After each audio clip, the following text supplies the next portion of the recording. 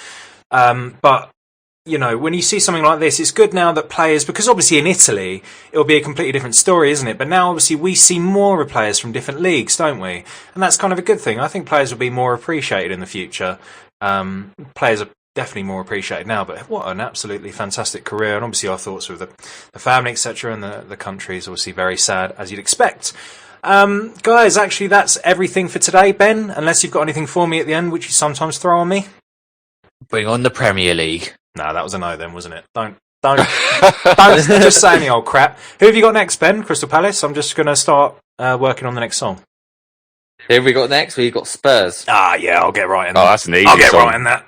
And we've got City as well, so you can definitely make a song out of that. Oh my god. Well, tune in, obviously. It's going to be a Sunday night, Monday morning release, actually, this one. Obviously, because we haven't got Monday night football. So yeah, guys, can't wait to speak to you again then. And as I said last time, please do leave us a review. Write us a review if you can, because some reason if you write it, it boosts us up more. It's a very fickle chart. But we really appreciate everyone who listens. Our numbers are super high at the moment, so thank you so much. And see you next time. Bye-bye. Bye. Bye.